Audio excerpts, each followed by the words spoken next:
¿Qué tal, amigos? Nos encontramos hoy con el señor Nicanor Calle Saiteros, quien nos viene a contar algo, cómo fue antes de la reforma agraria, cómo fue la reforma agraria en el Ecuador. Bienvenido, señor Nicanor, a Hablando con Líderes.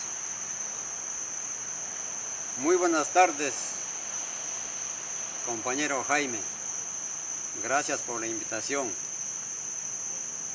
y gracias a los que también van a ver, escuchar esta pequeña información, esta pequeña historia.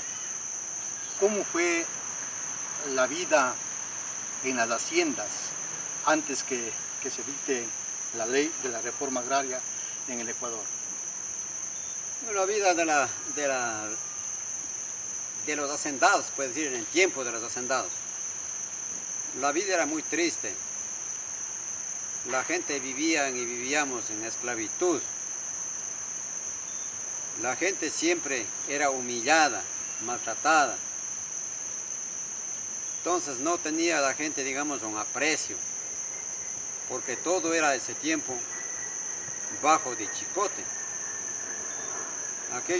Aquellos años, si hablamos de la década de los 60 hasta los 70, la gente nos consideraban como animales. ¿Por qué como animales? Porque cargaban los chicotes, los mayordomos, los mayorales, el hacendado y nos jueteaban. Nos jueteaban sin culpa. Si es que hablábamos de la vida de la gente, había, por ejemplo, los huasicamas, que los huasicamas hacían toda la gente que tenía su familia y con muchas tareas. Por ejemplo, si es que un papá, o sea, una familia tenía 10 hijos, esos 10 hijos tenía que ir a la hacienda para cuidar los animales del patrón, traer la agua, ¿verdad? Toda clase de animal, porque tenían bastantes puercos, tenían borregos, tenían caballos, tenían vacas. Por ejemplo, si hablamos de las vacas aquel tiempo eran sueltas. Y había los mayordomos que tenían que sacar a las vacas a las 2, a las 3 de la mañana, mandar sacando del corral para que el huasicama siga atrás y vaya a sacar la leche. Entonces, ¿qué tenía que hacer el huasicama? Seguir a las vacas y seguir ordeñando desde las 2, 3 de la mañana hasta amanecer, quién sabe, hasta 8, 9 de la mañana no terminaba porque eran muchas vacas. Entonces, ahí mismo, por ejemplo, habían también a la gente que eran los mismos mayordomos, también eran que robaban al ganado. En noches oscuras, por ejemplo, iban robando a las vacas, estando el huasicama sacando leche en una parte, entraban por su lado y ya iban robando la vaca. Y nos hacía endeudar, ya sabía que pagar. ¿Y eso quién pagaba? Pagaban los que están hecho cargo del ganado. Que el patrón iba poniendo un mayordomo para que esté atrás de las vacas, otro mayordomo que vaya a estar en los potreros haciendo regar a la gente, otro mayordomo para que vaya a rodear las cementeras, y ellos eran los más que trataban mal a la gente, porque los patrones a lo mejor ellos levantaban de día, o también se iban a la ciudad, vivían otros en la ciudad, pero los mayordomos eran los perros del patrón. ¿Y esos mayordomos, de dónde eran ellos? ¿Del mismo lugar o los hacendados traían de otro lado? Los mayordomos eran de la misma gente. Hay muy pocos mayordomos que eran de otra comunidad o de otra parroquia. Los mismos gente de ahí ponían de mayordomo. Vienen los que son más blanquitos, más bravitos. Entonces, eso eran los mayordomos. El más bravo que era un señor Félix Valdés, que era de Honorato Vázquez, de la vecina parroquia. El señor ese cargaba 2 revólveres y cargaba su chicote y su puñaleta. Entonces, ¿para qué? Para humillar a la gente, para que nadie se alzara con él. Otro mayordomo que fue también de cerca de la parroquia era un Teófilo Calle. Otro mayordomo que era de ahí mismo era un Tomás Bermejo. Otro era un Luis Romero. Y así los mayordomos más gruesos. De ahí los mayorales eran la gente de ahí mismo. ¿Y el mayoral a qué se dedicaba? El mayoral andaba cuidando a la gente porque había mucha gente que no tenía, por ejemplo, una hierba para pastar un caballo, para servir a ellos mismos, o pastar una yunta, que apenas algunos tenían. Eso cuidaba que no perjudiquen al patrón, porque ellos sí ganaban, no sé cuánto pagarían, pero ellos ganaban, eran los jefes, cuidaban al patrón. Así era. Y en el tiempo de haciendas, ¿dónde estudiaban los niños, los jóvenes? ¿Si había escuela en ese tiempo? Entonces ahí sí es un poquito más fregado, porque, por ejemplo, donde yo vivía y vivo, se llama una comunidad de Chuguín Chico, pero la escuela había en Gapirca, en la parroquia, en el centro, que está 1 hora y media caminando. Entonces mordido los perros, sin zapatos, tiempo no había zapatos. Nuestros papás ¿Qué utilizaban? Nuestros papás daban haciendo unos zapatos de cuero de guagra, solo la plantilla. Con eso andábamos de escuela. Después llegaron los zapatos que andaban los del norte, que decíamos los puruáis, de los ribambeños. La gente del norte andaban con zapatos hacían de cabuya. Eso eran los zapatos de nosotros. Y llegando a ese punto, o sea que yo estaba en la escuela 2 años, iba a ajustar los 2 años, pero ¿qué pasa? Que mi mamá estaba en Huachicama, entonces este señor Valdés, que estoy llamando, se fue a decir a la profesora, que era una señora Cordero, de la gente también, entre ellos, de los patrones, De los oligarcas. porque el hermano de esta profesora Cordero era tan hacendado. Entonces me manda con mentiras que mi mamá estaba yendo a morirse, estaba enferma. Entonces sacó de la escuela con esos engaños y me puso a la anca del caballo, que montaban los caballos tremendos. Ahí en la loma de Ingapir, que había una piedra grandota donde yo subí en el caballo, y donde picó al caballo, o sea, picó, no sé si entenderán el picado, porque digamos es correr al caballo. Entonces yo no quiso que se agarren en la cintura de nada, es que yo tenía que agarrarme solamente en la gurupera. En la parte de la montura. En la parte de la montura. Viene más abajo en una quebrada, ya quedó el sombrero, que de ese tiempo decían los sombreros de lana, decían el muxico. Entonces vine más acá y ya quedó la alpargata. Entonces me hizo dar la vuelta a la hacienda, dijo, me dice, el hongo filático, vos estudiando, dice, para filatizarse, aquí está, dice, los caballos sin hierba, los puercos sin comida, y vos en la escuela, dice. Entonces ahí me acuerdo que mi finada mamá, ella sí era medio valienta. Ves que yo ya viendo a mamá me puse a llorar y que así. Entonces mi mamá me cogió una tira de esos grandotes. De cada garrotazo casi le libró del caballo. Pero él sacó los revólveres, pero no tuvo coraje de disparar. Entonces, ¿Quién era su mamá? Ya quiso que de ahí no vaya nunca a la escuela. Y ahí me cortaron la escuela. Mi mamá se llamaba Rosa Amelia Aceiteros, Calle. Entonces, ahí me cortaron la escuela. Y luego me voy a contar de que por qué tuve yo venganza, ese sentimiento, ese capricho con los atentados. Por eso luego vamos a llegar ya cuando hizo la reforma agraria. La ley de reforma agraria se da en el Ecuador el 11 de julio de 1964, bajo el mandato de las Fuerzas Armadas. Una ley que viene a beneficiar a a los campesinos, a los que servían a los hacendados en ese entonces. Cuénteme, don Nicanor, ustedes cómo se enteran acerca de esta ley de la reforma agraria y en dónde se informan, cómo se informan. Sí.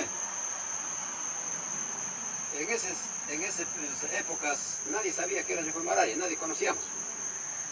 Porque toda la gente era analfabeta, no tenía esa escuela. Cuando nos enteramos que había reforma agraria, cuando llega el sacerdote que se llama Ángel Castillo, a él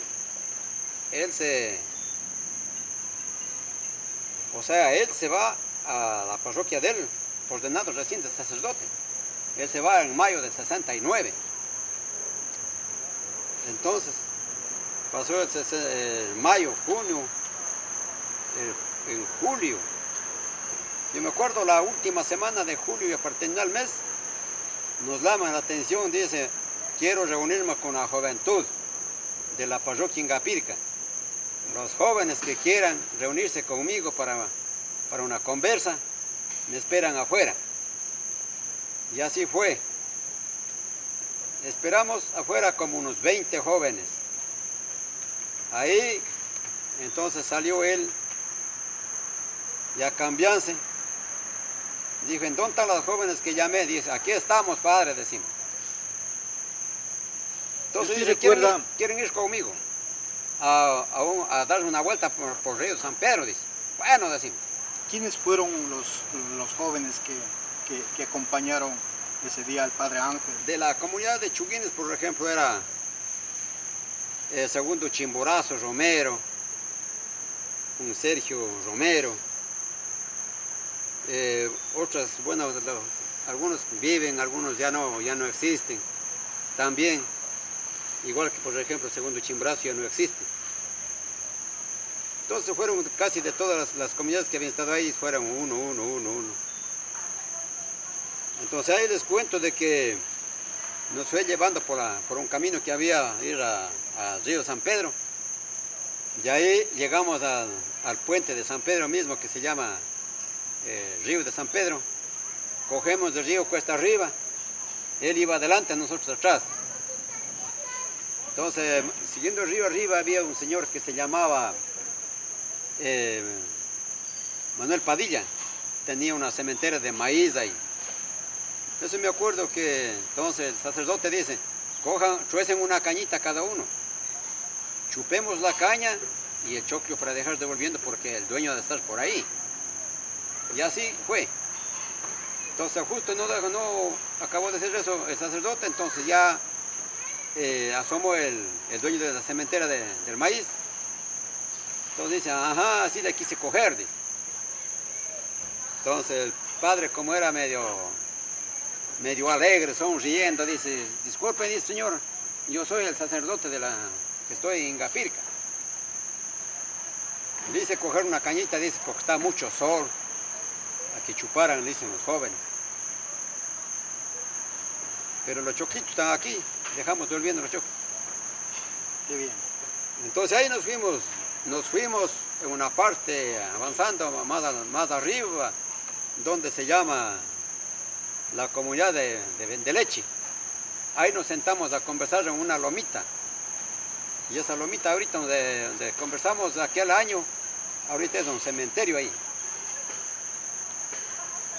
Entonces ahí conversa la reforma agraria, que como es, que viene, va a ser como una paga, va a ser como un reconocimiento a los papás de ustedes, abuelitos que se han muerto en las haciendas, sirviendo a los patrones.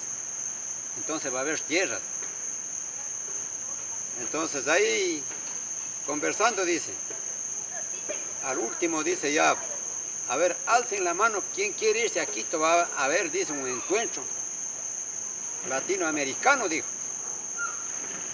Van a reunirse toda la gente, dice, de Centroamérica, ¿no? Y de nuestro país, todos van a reunirse ahí. Y viene gente, dice,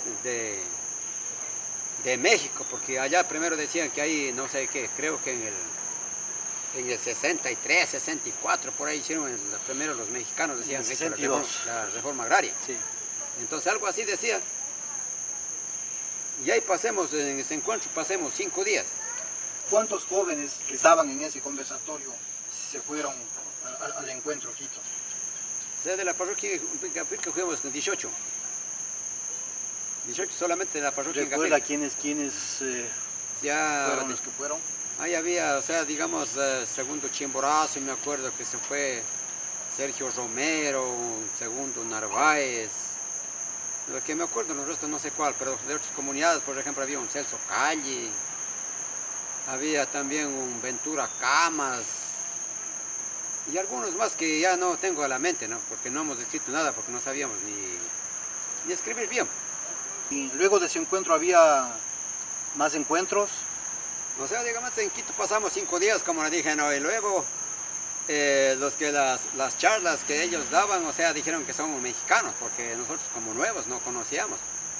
Eran mexicanos la mayor parte que daban los paneles. Entonces luego ajustamos los 5 días ahí y casi no nos quedó nada en la cabeza. Entonces por eso nos preguntaban si ustedes están claros, ¿entendieron? Decimos, no, un poquito nomás, porque nunca nosotros hemos tenido una reunión de esa. Entonces dice, bueno, ahora vamos a señalar una fecha, dice, para hacer nuestro encuentro en Ambato. Porque nuestra parte del sur estábamos más lejos, entonces ya iba achicando como si este camino. Entonces ahí tuvimos otro encuentro, entre el mediano del agosto del mismo año. Entonces luego de que terminamos también, ahí estábamos también 5 días. Que recién fuimos entendiendo qué mismo era. Pero todavía no nos quedó. Por ejemplo, o sea, a mí, digamos, no me quedó tanto. Digo, bueno, me falta. Tuvimos otra reunión que era de vuelta en Riobamba. Entonces ahí ya entendimos qué era la reforma agraria, qué habría que hacer con la reforma agraria, para qué debíamos reunir a la gente y cómo era. Ahí nos entregan un pequeño librito, dice Ley de Reforma Agraria. A todos los que asistimos. Entonces ahí nos guiamos. Al irnos de ahí a esa reunión, ahí tuvimos que llamar a la gente ya, a ver qué noticias traeríamos para las comunidades. La gente reaccionó con mucha alegría cuando escucharon que hay esa ley, o estaban asustados. Bueno, la ley, o sea, la gente todavía estaba tímida, pero no. Porque no había cómo reunirse, porque ya cuidaban los mayordomos, los hacendados, entonces, ¿por qué están reuniéndose en los runas? Así. Entonces había timidez de la gente. Pero como, gracias a Dios que estaba el padre que estoy diciendo, Alex Castillo, el sacerdote, entonces él también nos seguía apoyando. Bueno, decían, bueno, ¿qué vienen sabiendo? Y nosotros dábamos a la gente todo lo que nosotros hemos aprendido, que sí iba a haber tierras. Hay guasipungos, parcelas. Ya los guasipungos van a ser gratuitas, pero las parcelas van a pagar. Entonces en esas épocas ya, la gente que regresó de ahí, en todas las comunidades de todas las provincias, creo que hicimos una sola minga. Entonces ahí ya la primera reforma agraria que se dio en Cañar era la parte de Chuichú. Pero todavía los ricos estaban más despiertos que los campesinos. Y por eso se cogen los cañarejos, se cogen la parte de la tierra que se llama Chuichú. Luego se va, digamos, a la parte esta que es de la hacienda del Huanto, que también echan los cañarejos. Los de dentro, mejor dicho, la gente de la ciudad. Entonces, eso es lo que fue pasando. Pero ahí tuvimos que ya unificarse todos los parroquias y cantones para hacer una fuerza. Gracias a ese tiempo nos ayudaban los sacerdotes, por ejemplo, ahí estaba el padre Ángel Castillo, el padre Ángel Iglesias, que era el vicario del Cañar. Había otro padre, Víctor Vázquez, que era de Suscal. Había el padre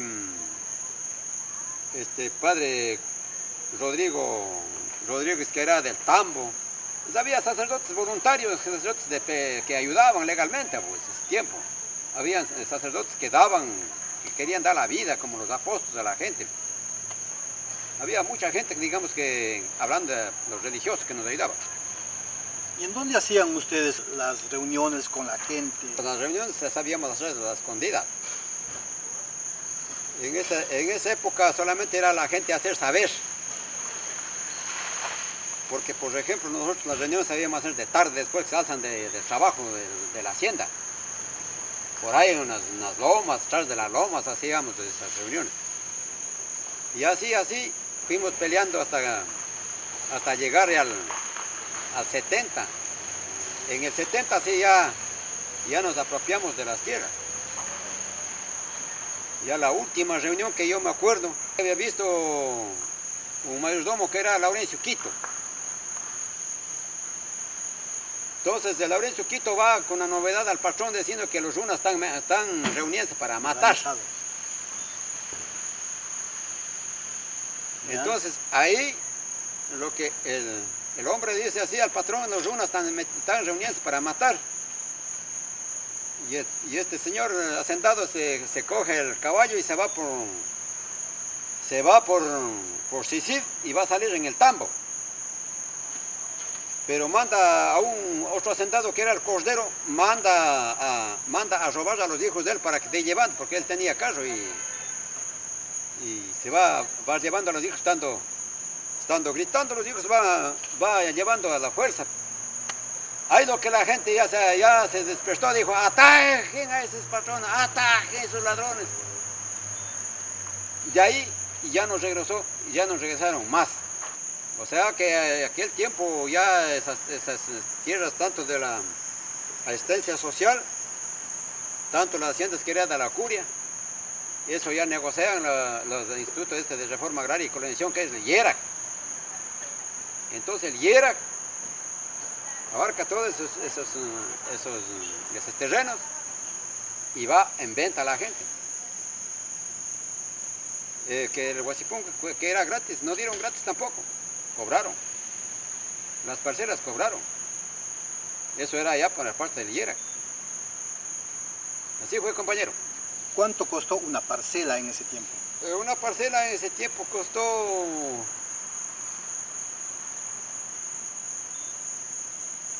$30,000, $40,000, digamos, sucres. 30,000 sucres. 30,000 sucres, 40,000 sucres costaba una parcela. Porque ahí los que cogieron parcela tenían que pagarlo total. Los que cogían parcela, los guasipungueros cogían parcela y guasipungo tenían que pagar un total. Eso dieron un plazo. El plazo era de 15 años. Que teníamos que pagar una cuota anual.